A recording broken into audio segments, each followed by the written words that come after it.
Apa yang kita percaya tentang kebangkitan, baru bisa mengubah kehidupan kita sungguh-sungguh, waktu kita mengerti sungguh-sungguh di dalam pikiran hati kita, apa makna daripada kebangkitan. Jadi, saudara-saudara, kebangkitan Kristus itu menjadi awal daripada kebangkitan kita. Dan kebangkitan menunjukkan dosa kita diampuni. Hari ini, saudara-saudara, saya ingin bagikan satu firman Tuhan. Saya beri judul Seeing, Believing, and Understanding Resurrection. Kita harus melihat, kita harus percaya, tapi kita juga harus mengerti tentang kebangkitan. Dan ada subtitle di situ, yang saya ingin perhatikan sungguh-sungguh sebab ini pesan firman Tuhan untuk kita semua hari ini. How you see determines what you see. Cara kita melihat akan menunjukkan, menentukan apa yang kita lihat. Dan saya ingin tekankan saudaraku dari semua ini adalah satu hal, yaitu cara kita melihat Alkitab, cara kita membaca Alkitab akan menentukan apa yang akan kita dapatkan dari Alkitab. Sudah berminggu-minggu, saudara saya sampaikan, dan juga para pengkhotbah lain menyampaikan bagaimana kita harus sungguh-sungguh meminta untuk Tuhan menyingkapkan kemuliaan Kristus lewat kita membaca firman Tuhan, sehingga firman Tuhan bukan jadi sesuatu yang hanya sekedar kita baca, bacaan ritual, bacaan karena kita orang Kristen, tetapi sungguh-sungguh kita mendapatkan sesuatu di dalamnya. Dan hari ini saya ingin sampaikan kepada saudara satu kisah bagaimana kita belajar untuk melihat lebih dalam, lebih dalam, lebih dalam lagi tentang firman Tuhan dan mendapatkan tujuan akhir dari kita membaca firman Tuhan tersebut. Saya ingin saudara perhatikan sungguh-sungguh. Oke, nah tapi sebelumnya saudara, kalau kita bicara tentang kebangkitan, maka ada satu hal yang kita harus sungguh-sungguh tanyakan dalam diri kita. Apakah kita sungguh percaya akan kebangkitan? Apakah kita mengerti makna daripada kebangkitan Kristus sebagai orang Kristen, dan apakah kebangkitan itu sudah memberi dampak di dalam kehidupan kita? Saudara-saudara, faith that has no impact in our life is a dead faith. Iman yang tidak memberi dampak dalam kehidupan kita adalah iman yang mati. Sebab iman tidak mengubah kehidupan kita, iman tidak mengubah cara hidup kita, iman tidak mengubah pola pikir kita, pandangan kita. Demikian juga saudaraku, apa yang kita percaya tentang kebangkitan, baru bisa mengubah kehidupan kita sungguh-sungguh, waktu kita mengerti sungguh-sungguh di dalam pikiran hati kita, apa makna daripada kebangkitan.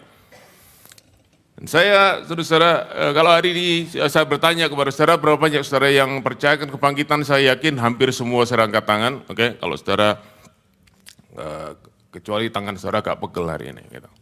Tapi saudara mengangkat tangan, kenapa? Perhatikan. Karena buat kita hari ini sangat mudah untuk kita percayakan kebangkitan. Kalau istilahnya risk free, saudaraku, risk free. Tapi saudaraku, karena risk free, karena tidak ada risiko, tidak ada konsekuensi kalau kita percaya kepada kebangkitan, maka kita juga berpikir tidak ada konsekuensi kalau kita tidak percayakan kebangkitan. Nah, tapi saya ingin sampaikan kepada saudara semua bahwa kebangkitan itu sungguh-sungguh penting. Dan itu adalah dasar fondasi daripada Kristenan kita. Di dalam 1 Korintus pasal 15 ayat yang ke-14 Rasul Paulus berkata, tetapi andai kata Kristus tidak dibangkitkan, maka sia-sialah pemberitaan kami, sia-sialah kami memberitakan Injil, percuma kami memberitakan Injil, dan sia-sialah imanmu, percuma kita beriman kepada Yesus, kalau Kristus tidak dibangkitkan. Ayat 17 saya lanjutkan. Dan jika Kristus tidak dibangkitkan, maka sia-sialah kepercayaan kamu dan kamu masih hidup dalam dosamu. Jika tidak ada kebangkitan, saudara-saudara, maka tidak ada pengampunan dosa.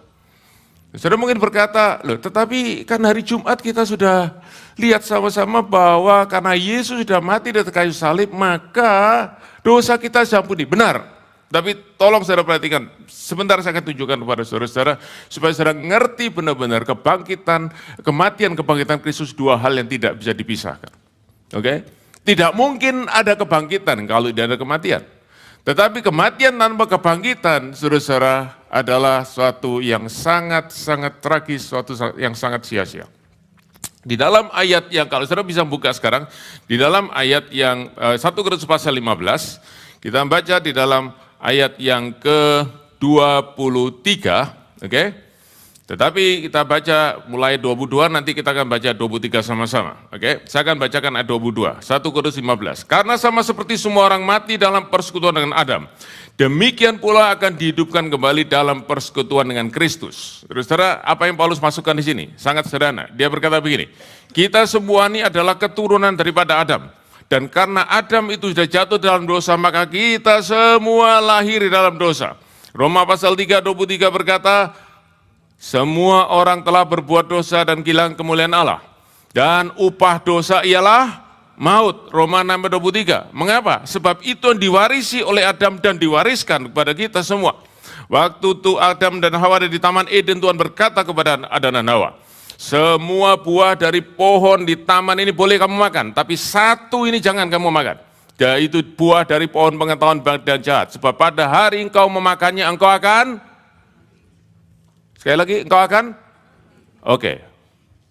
100. Gak ada yang bilang diare. Oke. Mati, saudaraku. Pada hari engkau makannya, engkau akan mati. Jadi, saudaraku, bukan soal buahnya itu yang bikin mati. Bukan karena buahnya itu beracun. Tapi mengapa? Karena engkau melanggar perintah Allah. Engkau berbuat dosa. Upah dosa ialah maut. Saudara-saudara, berapa banyak saudara percaya di dalam Yesus, dosa kita diampuni. Di atas kayu salib dosa kita diampuni, harga dosa kita dibayar lunas. Berapa banyak saudara percaya? Angkat tangan saudara. Oke, pertanyaannya, bagaimana kita bisa yakin dosa kita diampuni? Oh, saya rasakan dalam hati saya. Ada gelora, ada kehangatan kasih. Saya tahu saya diampuni. Saudara-saudara, Rasul berkata, kalau aku percaya dosaku diampuni dan aku selamat, buktinya cuma satu. Yaitu kebangkitan Kristus. Itu bukti dosaku diampuni. Dan Paulus menulis, di dalam Adam kita semua jadi orang berdosa, kita semua ada di bawah maut. Tetapi dalam Kristus kita dihidupkan. Karena itu ayat 23, baca sama-sama. Tetapi tiap-tiap orang menurut urutannya. Kristus sebagai buah sulung, sesudah itu mereka yang menjadi miliknya pada waktu kedatangannya. Jadi saudara-saudara, kebangkitan Kristus itu menjadi awal daripada kebangkitan kita. Dan kebangkitan menunjukkan dosa kita diampuni. Saudara ingat tadi, upah dosa ialah maut. Bagaimana kita tahu dosa itu dihapuskan? Kalau maut itu juga dihapuskan. Dan bagaimana saudara maut dihapuskan? Rasul Paulus berkata, kita akan mengalami kebangkitan yang sama seperti Kristus. Sebab waktu Kristus mati menebus dosa kita, dia tidak mati terus tapi dia bangkit. Dia mengalahkan dosa, dia mengalahkan maut. Dan karena itu kita pun juga akan dibangkitkan bersama dengan Kristus. Nanti waktu dia datang kembali. Atau saudaraku kita yang masih tinggal, tubuh kita diubahkan dalam tubuh kemuliaan. Itu tandanya, itu penggenapan sungguh-sungguh. Dosa kita diampuni, keselamatan menjadi milik kita. Karena itu saudara-saudara, kebangkitan ini bukannya sekedar salah satu upacara gereja dan saudaraku salah satu hari raya orang Kristen yang saya puji, saya bersyukur saudaraku. Kalau kita masih memperingati itu. Tetapi ini benar-benar adalah life or death of Christianity. Paulus berkata jika Kristus tidak dibangkitkan sia-sia iman kita. Dengan kata lain perhatikan, dia berkata begini, kalau Kristus tidak dibangkitkan, aku tidak mau jadi orang Kristen. Aku lebih baik ikut apa yang dulu aku lakukan sebagai penganut agama Yahudi. Tapi karena Kristus dibangkitkan, aku mau taruh imanku kepada dia. Sebab aku tahu, aku juga akan mengalami kebangkitan. Sebab keselamatan aku akan terima di dalam dia. Nah, saudara-saudara, kalau kita bicara kebangkitan, tentu kita semua tidak ada yang melihat fakta dari kebangkitan. Tetapi murid-murid Tuhan melihat itu. Dan buat mereka itu sesuatu yang tidak mudah untuk mereka percayakan kebangkitan Kristus. Mengapa, saudaraku? Perhatikan. Tidak ada satu orang pun yang melihat proses kebangkitan itu. Tidak ada satupun. Tidak ada satupun. Murid-murid Tuhan, perhatikan, nanti kita akan lihat kisahnya. Murid-murid Tuhan tidak pernah lihat waktu Yesus bangkit. Setelah Yesus bangkit, mereka melihat. Oke, Yesus hidup kembali. Tapi waktu kebangkitan terjadi, tidak ada satupun yang tahu. Yang mereka cuma lihat ada satu. Bukti daripada kebangkitan itu, yaitu kubur yang kosong. Nah, karena itu, saudara-saudara, Tidak mudah bagi murid-murid untuk melihat, untuk percaya, untuk melihat dan percaya akan kebangkitan itu. Ya mereka tidak melihat kebangkitan, proses kebangkitan, tapi mereka melihat proses kematian daripada Tuhan Yesus. Begitu sengsara, saudaraku, tergantung 6 jam di atas kayu salib, mereka melihat. He was dying painfully. Dan waktu Yesus mati, harapan mereka semua ikut mati terkubur. Mereka tidak lagi punya pengharapan, mereka benar-benar saudaraku seperti anak-anak ayam yang kehilangan induknya. Mereka bersembunyi dan mereka begitu ketakutan. Dan yang paling penting adalah satu hal, yaitu tidak ada satupun di antara murid-murid itu yang mengharapkan atau mengantisipasi atau menunggu kapan Tuhan Yesus bangkit. Padahal Tuhan Yesus sudah kasih tahu mereka 3 kali, waktu dia masih hidup, waktu dia masih melayani. 3 kali dia sampaikan, aku akan diserahkan pada orang-orang jahat, aku akan disalibkan, aku akan disiksa, aku akan mati, tapi 3 hari aku akan bangkit. 3 kali dia ngomong. Tidak ada satupun muridnya yang menunggu saat kebangkitan. Semuanya ketakutan dan mereka, saudaraku, bahkan waktu ada perempuan-perempuan yang bertemu dengan malaikat, ya, di kubur Yesus, memberitahu Yesus sudah bangkit. Dan perempuan-perempuan disampaikan pada murid-murid mereka tetap tidak percaya. Sulit untuk mereka percaya Yesus bangkit, tetapi akhirnya Yesus membawa mereka untuk melihat bahwa dia sungguh bangkit. Dan saudara, waktu murid-murid Tuhan melihat kebangkitan Yesus, melihat Yesus yang bangkit sendiri, hidup mereka diubahkan. Saudara, ketakutan mereka diubah menjadi keberanian. Mereka tidak lagi takut mati, karena mereka sudah tahu maut sudah dikalahkan. Saudara, itu sebabnya mengenal kebangkitan, itu dampaknya luar biasa di dalam kehidupan kita. Rasul Paulus berkata, aku menghadapi maut setiap saat di Efesus, di tempat-tempat lain di mana aku melayani. Aku berhadapan dengan maut, aku enggak takut. Sebab Yesus sudah mengalahkan maut dan aku pun akan menang atas maut. Saudara-saudara, kehidupan murid-murid Tuhan diubahkan setelah mereka melihat, percaya, dan mengerti akan kebangkitan. They saw, they believe, and they understood the resurrection. Nah, bagaimana itu bisa terjadi? Dan bagaimana itu bisa terjadi buat kita semua yang hari ini saudaraku hidup hampir 2000 tahun setelah Tuhan Yesus bangkit. Mari saudaraku, kita akan lihat satu kisah di dalam Injil Yohanes pasal yang ke-20. Kita akan baca ayat yang pertama sampai dengan ke-9. Tetapi saya ingin sampaikan sekali lagi kepada saudara semua, bahwa apa yang akan kita pelajari dari kisah di dalam kisah kebangkitan Yesus di Injil Yohanes ini. 1, saudaraku, sekali lagi saya ulang. How we see determines what we see. Cara kita melihat akan menentukan apa yang kita lihat. Mari kita baca, mulai ayat yang pertama, Injil Yohanes pasal yang ke-20. Katakan demikian, sudah dapat Alkitab saudara? Lihat ya. Oke. Pada hari pertama minggu itu, pagi-pagi benar ketika hari masih gelap, pergilah Maria Magdalena ke kubur itu dan ia melihat bahwa batu telah diambil dari kubur. Atau saudaraku, batu yang menutup kubur daripada Tuhan Yesus itu sudah tergeser, terguling atau sudah berpindah tempat. Tidak lagi menutup lubang daripada kubur itu. Saudara-saudara, dikatakan hari pertama minggu itu, hari masih gelap. Maria Magdalena datang ke kubur Yesus, di sini dicatat Maria Magdalena sendirian, saudaraku, tetapi di Injil Markus dia juga bersama dengan beberapa wanita yang lain. Mereka datang ke kubur Yesus, untuk apa mereka datang ke sana? Nomor 1, karena mereka sangat mengasihi Tuhan Yesus. Dan yang kedua, saudaraku, mereka ingin meratapi Yesus yang mati. Dengan cara apa? Mereka membawa rempah-rempah yang akhirnya mereka akan taruh di mayat daripada Yesus di situ. Mereka sangat mengasihi Tuhan. Tapi saudaraku, satu hal, mereka mencari Yesus yang mati. Mereka tidak tahu Yesus sudah bangkit. Dan Maria sampai ke kubur Yesus itu dan dia melihat bahwa pintu daripada kubur itu berupa batu itu sudah terguling.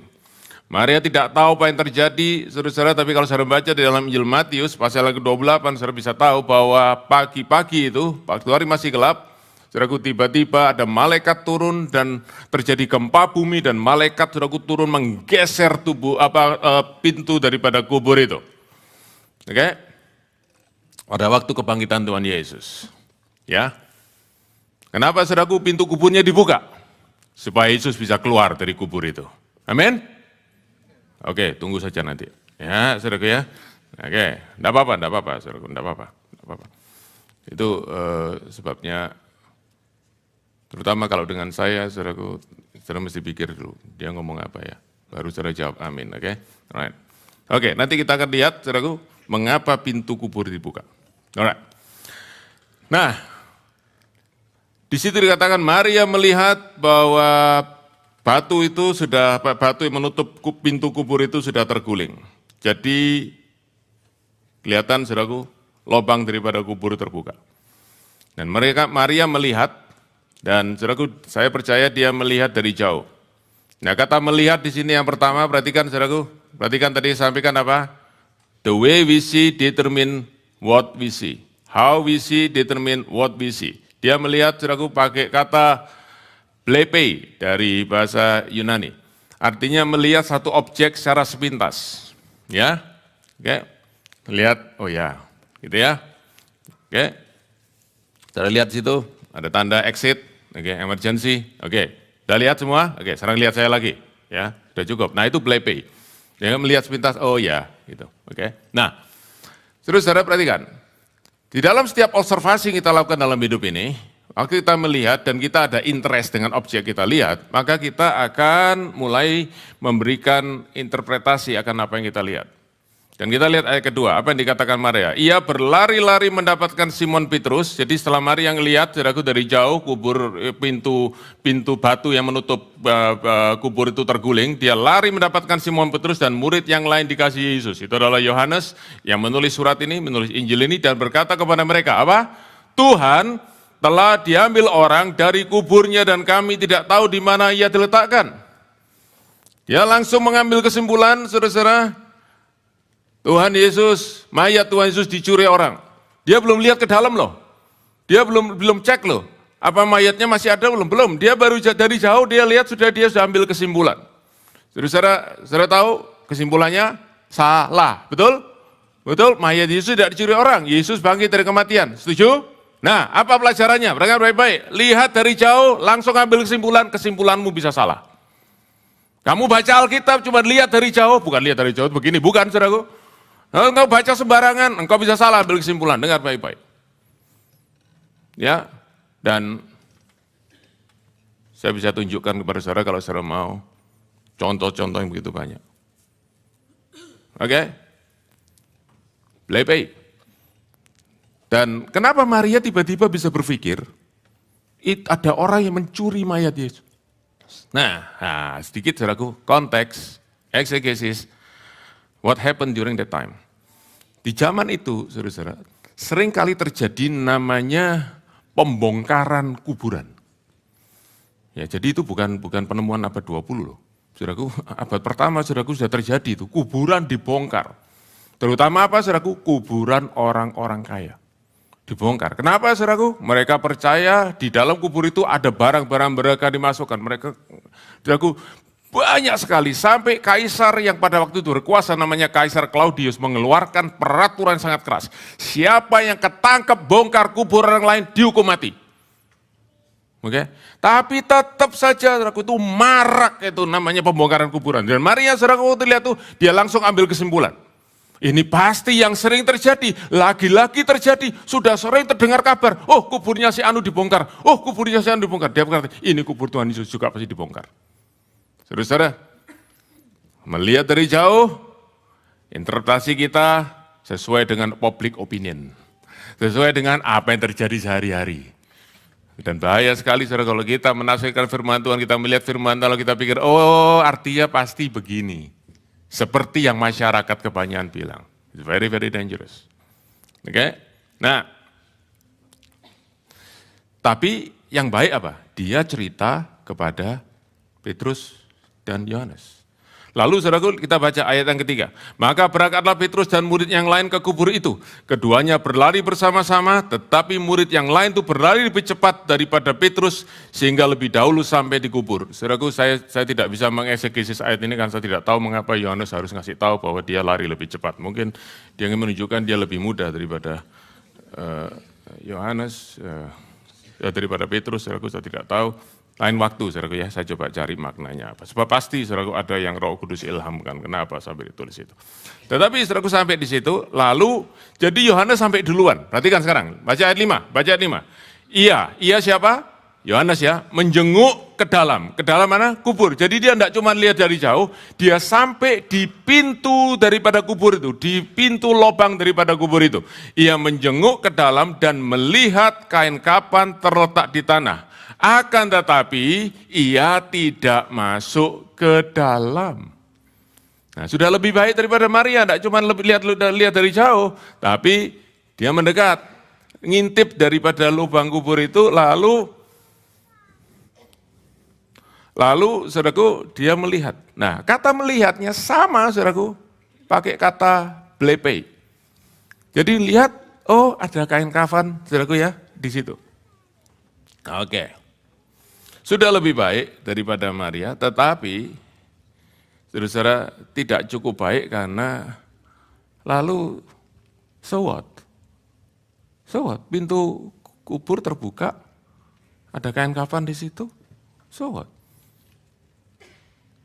Mungkin Maria benar, mayat Tuhan Yesus dicuri orang, karena mayatnya enggak ada.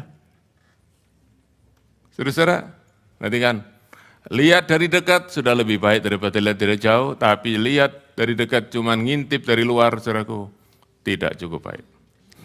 Mari kita lihat ayat yang ke-6. Maka datanglah Simon Petrus juga menyusul dia. Ayo baca sama-sama. Dan masuk ke dalam kubur itu. Nah, sekarang bukan ngintip dari luar, tapi masuk ke dalam. Oke? Lalu ia melihat kain kapan terletak di tanah. Nah, saya mau tanya, yang dilihat oleh Petrus sama enggak dengan yang dilihat oleh Yohanes? Sama sampai ayat yang ke-6. Tapi Petrus masuk saudara ke dalam kubur itu. Yang dilihat sama. Tetapi saudara-saudara,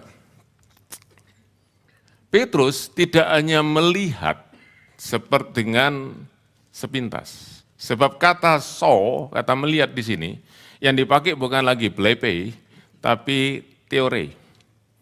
Dari kata teori ini muncullah kata teori. Artinya begini, dia melihat lalu mulai berpikir, what is this? Oke? Dia mulai, ini teorinya apa ya? Kira-kira apa yang terjadi? Saudara baca Alkitab, saudara cuma mau ngebut supaya setahun selesai satu Alkitab, lalu saudara bisa tulis satu, lalu saudara tulisin Alkitabnya, ini Alkitab tahun 2023. Sekarang 2024 Alkitab, lalu saudara pajang. Ini loh setiap tahun saya baca, saya kasih tahu. Tidak banyak gunanya. Saya bukan anti program baca Alkitab setahun, sama sekali enggak. Tapi kalau kita cuma baca, cuma blepei, saudaraku. Cuma blepei bacanya. 20 tahun jalan Kristen, ayat Alkitab tetap belepotan. Karena cuma blepei. Enggak pernah sungguh-sungguh, saudaraku lihat, enggak pernah sungguh-sungguh, saudaraku mempelajari. Paling tidak jadi seperti Petrus. Mikir, apa ya ini ya? Apa ya ini ya? Apa ini? Dan karena Petrus masuk di dalam, dia tidak hanya di luar pintu kubur, maka dia melihat lebih dari yang Yohanes lihat. Dia bukan hanya lihat kain kapan yang juga dilihat Yohanes, tetapi lihat saudaraku, ayat yang ke-7, sedang kain peluh yang tadinya ada di kepala Yesus tidak terletak di dekat kain kapan itu, tapi agak samping di tempat yang lain dan sudah tergulung. Jadi perhatikan, apa maknanya? Semakin kita lihat a closer look, we will see more. Semakin kita lebih dekat, kita akan kita lihat lebih banyak, oke? Oke? The more closely we look, the more we will see. Saudara mau dapat lebih banyak dari saudara baca Alkitab? Lihat lebih dekat, lihat lebih dalam, perhatikan sungguh-sungguh. Saudara akan dapat berkat lebih banyak. Nah, apa yang dilihat oleh Petrus. Yang dilihat oleh Petrus, saudaraku, nomor satu adalah kain kapan itu masih terletak, saudaraku ya, masih dalam keadaan yang rapi. Apa maksudnya? Begini, saya lama merenungkan ini, saya saudaraku benar-benar pelajari. Ada beberapa tafsiran, ada yang bilang kain kapannya dilipat, tapi enggak, saudaraku. Ada yang lebih kuat bilang gini, dari kata lying there itu, kain kapan itu lying ya, terletak di situ. Kata terletak itu sebenarnya terbungkus atau dalam keadaan membungkus. Jadi tahu, saudaraku, untuk apa kain kapan itu? Untuk membungkus mayat daripada Tuhan Yesus, betul ya? Oke ya. Jadi saudaraku, itu kain kapan, saudaraku, dibungkus, saudaraku ya, kain kapannya panjang, lalu diputar, saudaraku ya, diputar, di wrap. Saudara ngerti ya? Bisa bayangkan ya? Di wrap. Nah, jadi kain kapannya itu, saudaraku, jadi kain kapan yang panjang itu, saudaraku, wrap gini. Dan itu, saudaraku, terlihat masih dalam posisi yang seperti itu, tetapi sudah flat. Saudara bisa bayangkan. Sayang, saya lupa enggak bawa peragaan. Oke. Tapi kain kafannya itu flat, tapi masih dalam posisi tergulung. Artinya apa?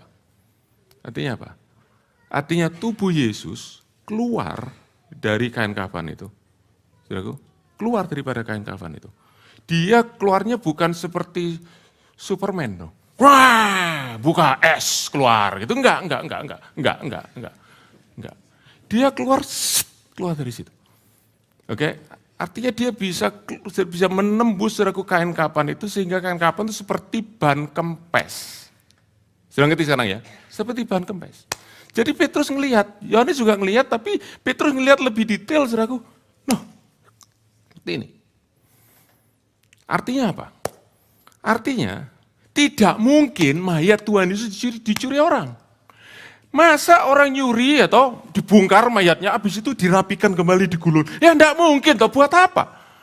Yang kemungkinan satu, itu mayat sama kainnya dibawa sekalian. Kenapa, saudaraku? Lebih praktis, oke? Dan yang kedua, enggak bau, karena kebungkus toh. Jadi dicuri orang jelas enggak mungkin. Saudara ngerti ya? Itu semua Allah tunjukkan kesempatan kepada Petrus ngelihat. Jadi saudara-saudara, pertanyaan saya tadi, untuk apa pintu kubur Tuhan Yesus itu digulingkan?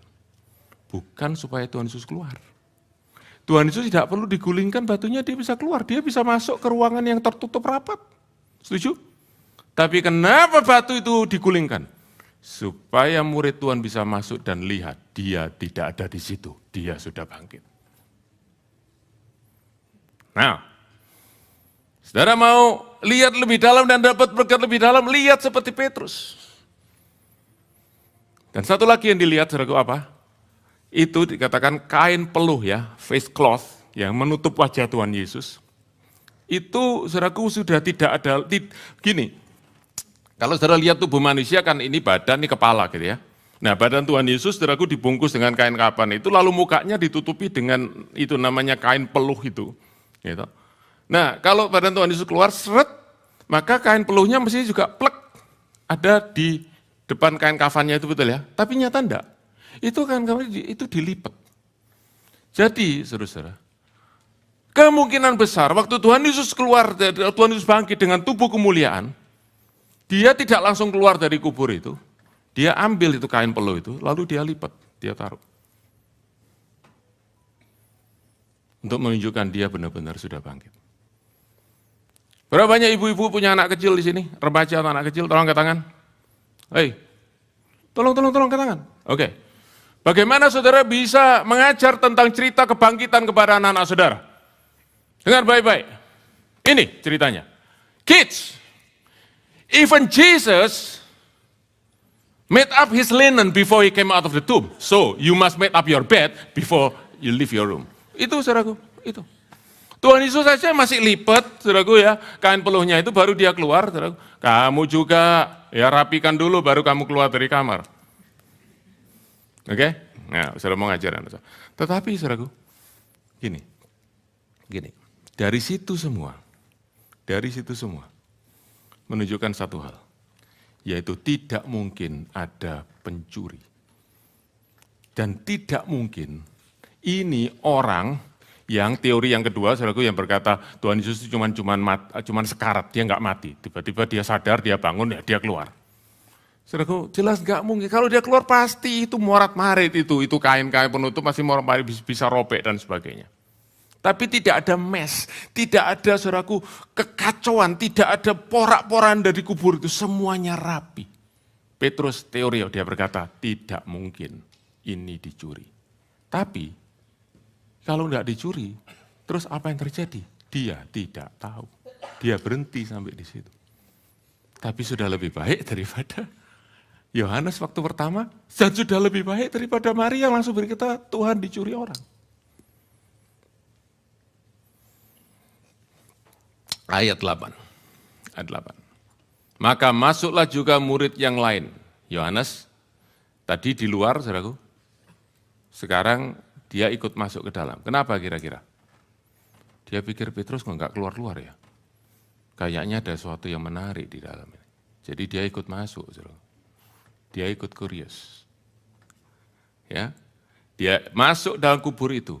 Lalu, ayo baca 4 kalimat berikutnya, 4 kata berikutnya. Dan ia melihatnya dan percayalah. Ini, saudara-saudara.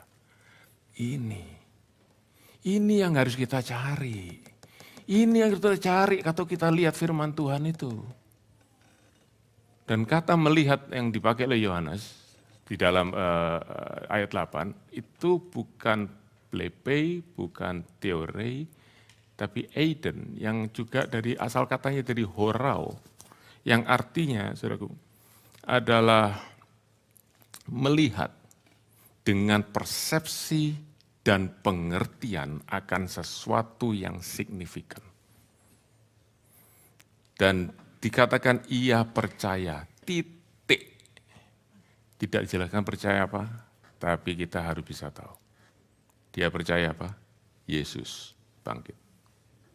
Dia belum ketemu dengan Tuhan Yesus. Dia belum melihat, nanti dia akan ketemu, habis ini dia akan ketemu. Oke, waktu Tuhan Yesus menampakkan diri kepada Thomas. Tapi saudaraku, saat itu Yohanes sudah percaya Yesus bangkit. Dari mana? Dia ngelihat, dia berpikir, dia merenungkan, dan akhirnya dia dapatkan kesimpulannya. Dia berkata, tidak mungkin Yesus curi orang. Yang ada cuma satu, dia sudah bangkit. Saudara baca Alkitab untuk apa sih? Yohanes berkata, saudara, di dalam Yohanes pasal 20, mari kita baca. Ayat 30 dan 31, dari pasal 20 nih. Ini ayat salah satu ayat yang paling suka saya baca. Memang masih banyak tanda lain dibuat Yesus di depan mata murid-muridnya. Ayo baca. Yang tidak tercatat dalam kitab ini. Tetapi semua yang tercantum di sini telah dicatat. Supaya kamu percaya bahwa Yesus lah Mesias anak Allah. Dan supaya kamu imanmu memperoleh hidup dalam namanya. Jadi saudaraku, supaya kamu baca dan kamu percaya. Tujuan akhir kita baca Alkitab adalah supaya kita sungguh-sungguh percaya. Yesus itu anak Allah yang hidup. Yesus itu juru selamat. Dan waktu kita percaya sungguh-sungguh, kita mendapatkan hidup kekal di dalam namanya. Tetapi saya ingin sampaikan kepada saudara, kita tidak akan sampai mengalami, kita tidak akan bisa sampai mengalami ini. Sampai kita percaya. Kalau kita cuma blepei. Kalau kita cuma kita harus baca lebih serius, kita baca lebih sungguh-sungguh. Dari kisah ini saudara percaya, saudara kesimpulannya adalah how you see determines what you see. Bagaimana cara saudara melihat akan menentukan apa yang saudara lihat, apa yang saudara dapatkan. Lihat firman Tuhan sungguh-sungguh, dengar firman Tuhan sungguh-sungguh. Saudara-saudara, seorang Kristen yang melakukan riset banyak tentang Kristenan di Amerika. Saudara mungkin ada yang pernah dengar namanya George Barna, yang memimpin Barna Research Institute. Dia berkata begini, satu krisis yang terjadi di kekristenan pada zaman ini, pada hari-hari ini adalah satu, namanya biblical illiteracy. Bukan buta huruf, bukan buta angka, buta numerik, buta Alkitab. Dia mendapati orang-orang Kristen, saudaraku, sedikit sekali mereka tahu tentang Alkitab, bahkan ada yang tidak tahu sama sekali tentang Alkitab. Dan saya ingin sampaikan pada saudaraku, banyak orang Kristen tidak pernah baca Alkitab. Sebagian baca Alkitab, tapi tidak pernah berpikir sungguh-sungguh, cuman rutin saja. Beberapa membaca dan ya lihat sepintas, lihat oh ini ayat emas buat saya hari ini. Lebih sedikit lagi yang baca dan belajar sungguh-sungguh. Dan sangat-sangat sedikit yang membaca, belajar, dan benar-benar berkata, I am blessed with my reading today. Saya berdoa supaya saudara semua sungguh-sungguh setiap kali saudara membaca firman Tuhan, saudara mencari sungguh-sungguh kemuliaan Kristus yang membangkitkan iman di dalam diri kita. Seperti saya katakan tadi, saudaraku, banyak khotbah disampaikan, saudaraku hanya melihat firman Tuhan dari jauh. Tapi banyak orang berkata, saya merasa diberkati. Kita harus bertanya, benarkah itu berkat yang sungguh-sungguh berasal daripada kebenaran firman Tuhan? Atau cuma sesuatu yang manis yang keluar daripada mulut seorang manusia? Kalau kita tidak ngelihat sungguh-sungguh, kita tidak lihat sampai ke dalam, kita minta, saudaraku, Tuhan menolong kita. Dan tidak bisa sampai kepada iman yang sungguh-sungguh, iman yang sejati. Saudara ingin punya iman yang kuat? Tidak bisa tidak. Iman tidak datang dari imajinasi. Iman tidak datang dari berkata, saya mau beriman. Tidak bisa. Iman harus punya fondasi. Iman tidak bisa berdiri di atas imajinasi. Dan fondasinya adalah waktu kita melihat, mengerti, percaya apa yang firman Tuhan katakan. Kembali, saudaraku, kita lihat apa yang Yohanes alami tadi. Dia sekarang mengerti, Yesus sudah bangkit. Tetapi, that is not the end of the story. Masih ada ayat 9. Mari kita baca ayat 9. Ayat yang terakhir, saudaraku. Ayat terakhir dari bacaan ini, masih ada ayat-ayat berikutnya, oke? Supaya saudara enggak terlalu senang dulu dan tidak juga menyesal, oke? Ayat 9, ayo. Sebab selama itu, mereka belum mengerti isi kitab suci yang mengatakan bahwa ia harus bangkit dari antara orang mati. Apa dimaksud ayat firman Tuhan ini? Saudara perhatikan sungguh-sungguh. Yohanes melihat dan percaya, sudah melihat kubur kosong dan dia percaya Yesus sudah bangkit. Dia sudah melihat saudaraku fakta kebangkitan Yesus walaupun dia tidak melihat proses kebangkitan itu, dia melihat bukti kebangkitan itu karena dia melihat sungguh-sungguh. Tetapi dia belum mengerti makna kebangkitan itu. Ya, kenapa? Karena dia belum mengerti kitab suci. Tentang kebangkitan dia belum mengerti apa yang kitab suci katakan tentang kebangkitan itu. Saudara, understanding the fact of resurrection is important, but it is not enough. Saudaraku percaya bahwa Yesus sungguh-sungguh bangkit, saudaraku banyak buku-buku dokumenter yang ditulis untuk membuktikan, memberikan argumen, sampai kita sungguh-sungguh percaya Yesus bangkit itu bukan dongeng, itu bukan hoax, itu fakta. Itu baik, itu penting, tapi tidak cukup. Sebab yang akan memberkati kita, sungguh-sungguh pada akhirnya adalah, kenapa kita mengerti hal yang sungguh-sungguh terjadi itu, fakta sejarah itu, sungguh-sungguh berarti buat hidup kita. Dan itu ada di dalam kitab suci. Dan Yohanes, saudara, tidak mengerti, dia percaya Yesus bangkit, tapi dia tidak mengerti apa artinya Yesus bangkit. Dan untuk itulah, Yesus kemudian, sebelum dia naik ke surga, yang terakhir dia lakukan adalah satu hal yang sangat-sangat indah. Mari kita baca. Dalam Lukas pasal 24, ayat yang ke-45 sampai 47.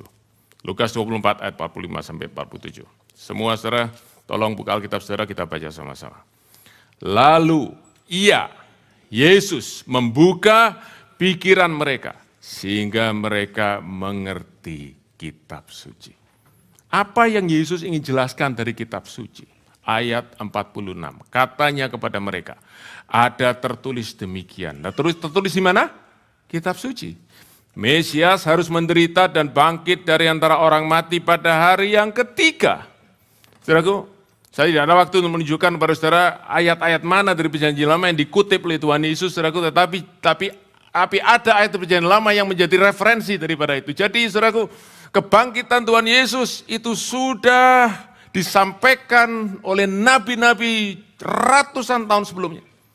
Yang menunjukkan Allah kita adalah berkuasa atas sejarah. Dia mengatur segala sesuatu, saat dan waktu ada dalam tangan Tuhan. Jadi fakta kebangkitan itu sudah direncanakan oleh Allah. Ini bukan kebetulan. Oke? Tapi ayat 47 ini yang penting. Baca sama-sama. Dan lagi, dalam namanya, berita tentang pertobatan dan pengampunan dosa harus disampaikan kepada segala bangsa, mulai dari Yerusalem. Ayat 47 itu makna daripada kebangkitan.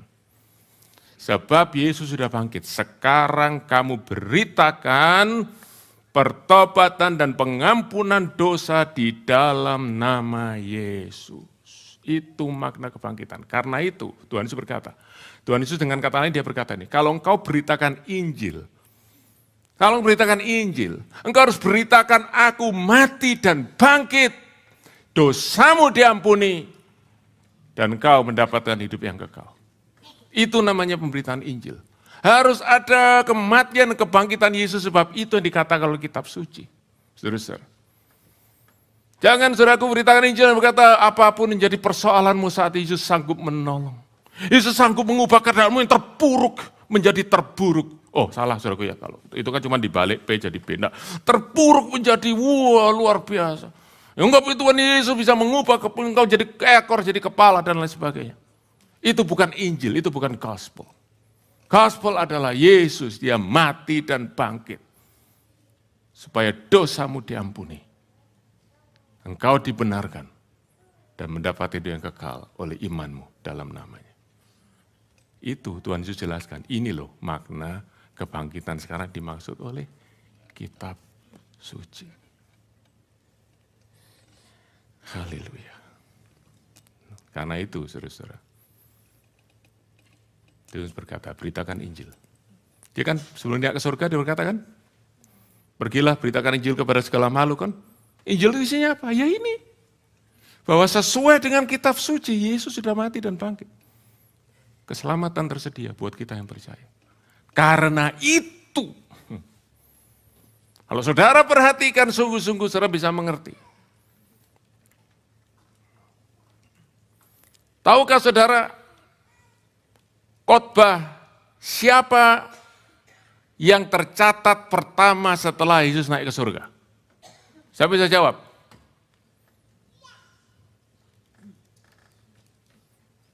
George Barna, betul. Bible illiteracy.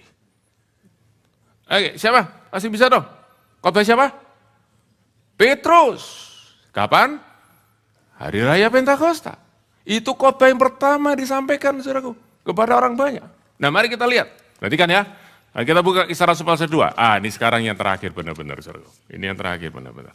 Oke, kalau saudara saya beritahu terakhir, tolong lebih semangat ya. Alright, oke. Saudaraku, terakhir, saudaraku, jadi paling panjang. Ya. Ayat 22 sampai 36. Itu adalah khotbah Petrus, saudaraku, yang di hari Pentakosta. Nah, saya kasih catatan sedikit ya, supaya saudara ngerti ya. Kita kalau memperingati hari Pentakosta itu kita memperingati hari raya pencurahan Roh Kudus ya. Jadi kita mesti khotbah tentang Roh Kudus gitu ya. Nah, tetapi saudaraku, Petrus juga khotbah tentang pencurahan Roh Kudus, tapi yang dia highlight bukan pencurahan Roh Kudus, yang dia highlight adalah Tuhan Yesus. Sebab apa? Dia preaching gospel. Di akhir daripada khotbah Petrus, saudara tahu 3.000 orang bertobat, dibaptis, diselamatkan. Saudara tahu ya? Tahu ya? Kenapa? Karena mereka mendengar Injil. Dan apa intinya daripada Injil? Kematian dan kebangkitan Kristus sesuai dengan kitab suci. Mari kita baca. Mari kita baca. Saya tidak akan bahas, saya tidak akan exegete ini ya. Tapi saya mau baca saja supaya kita ngerti apa yang Petrus katakan. Hai orang-orang Israel, ayat 22. Hai orang-orang Israel, dengarkanlah perkataanku. Yang kumaksudkan ialah Yesus dari Nazaret. Seorang ditentukan Allah dan dinyatakan kepadamu dengan kekuatan-kekuatan dan mujizat-mujizat dan tanda-tanda yang dilakukan Allah dengan perantaraan dia di tengah-tengah kamu seperti yang kamu tahu. Ayat 23. Dia yang diserahkan Allah menurut maksud dan rencananya telah kamu salibkan dan kamu bunuh oleh tangan bangsa-bangsa durhaka. Ayat 24, baca keras. Tetapi Allah membangkitkan dia dengan melepaskan dia dari sengsara maut. Karena tidak mungkin ia tetap berada dalam kuasa maut. Saudaraku, lihat ya. Death and resurrection of Jesus. Oke? Ya, lalu ayat 25. Sebab Daud berkata tentang dia. Nah, saudaraku, Daud berkata dia dari mana? Di Mazmur. Mazmur adalah kitab perjanjian lama. Waktu Petrus berkata ini kepada orang-orang Yahudi datang segala penjuru, mereka sudah tahu, mereka baca hukum Taurat, mereka baca Mazmur, mereka tahu. Petrus ingin menunjukkan bahwa kebangkitan Kristus, Yesus adalah Mesias itu sesuai dengan kitab suci. Itu bukan penemuan baru, itu adalah penggenapan daripada rencana Allah. Sebab Daud berkata tentang dia, aku senantiasa memandang kepada Tuhan, karena ia berdiri di sebelah kananku, aku tidak goyah. Sebab itu hatiku bersuka cita dan jiwaku bersorak-sorak, bahkan tubuhku akan diam dengan tentram. Sebab engkau tidak menyerahkan aku kepada dunia orang mati, tidak akan membiarkan orang kudusmu melihat kebinasaan. Saudaraku, Daud menyanyi gini loh, aku tidak akan mati, Tuhan akan tolong aku. Tapi sebenarnya dia sedang menubuatkan tentang Yesus. Yesus, walaupun dia mati, dia akan tidak terus mati, tapi dia akan bangkit. Engkau memberitahukan kepadaku jalan kehidupan, engkau melimpahi aku dengan sukacita di hadapanmu. Ayat 29, saudara-saudara. Nah, sekarang dia kembali. Saudara-saudara, ini ya, aku boleh berkata dengan terus terang kepadamu tentang Daud, Bapa bangsa kita.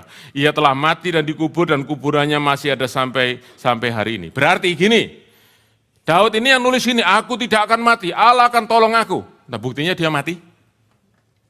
Berarti Daud bukan nulis tentang dirinya sendiri. Dia nulis tentang orang lain dan orang itu adalah Yesus. Ayat 30. Daud hari ini kuburnya sampai ada, tetapi ia adalah seorang nabi dan dia tahu bahwa Allah telah berjanji kepadanya dengan mengangkat sumpah bahwa ia akan mendudukan seorang dari keturunan Daud sendiri di atas tahtanya. Karena itu ia telah melihat ke depan dan telah berbicara tentang keras kebangkitan Mesias. Ketika ia mengatakan bahwa dia tidak ditinggalkan dalam dunia orang mati dan bahwa dagingnya tidak mengalami kebinasaan. Petrus ngutip Mazmur Daud berkata, kebangkitan Kristus ini, Daud sudah ngomong, lebih dari 500 tahun yang lalu. Mungkin lebih dari 1000 tahun yang lalu. Dia sudah ngomong. Ya, ayat 30. Yesus inilah yang dibangkitkan Allah, dan tentang hal itu kami semua adalah saksi.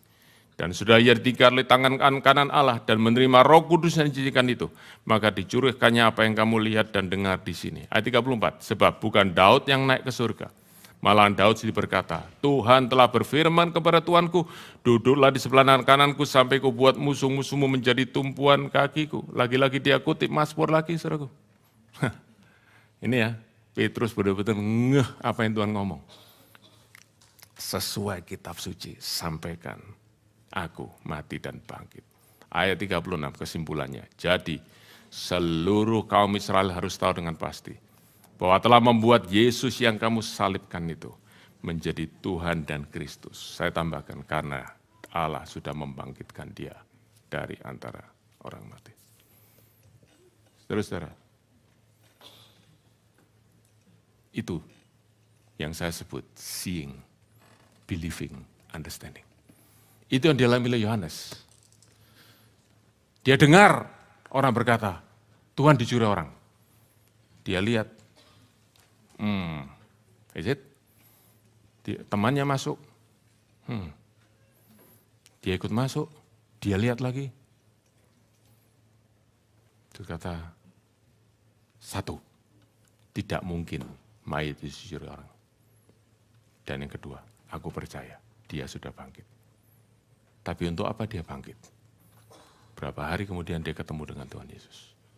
Dan Yesus berkata, supaya berita keselamatan, berita Injil keselamatan boleh disampaikan ke seluruh dunia.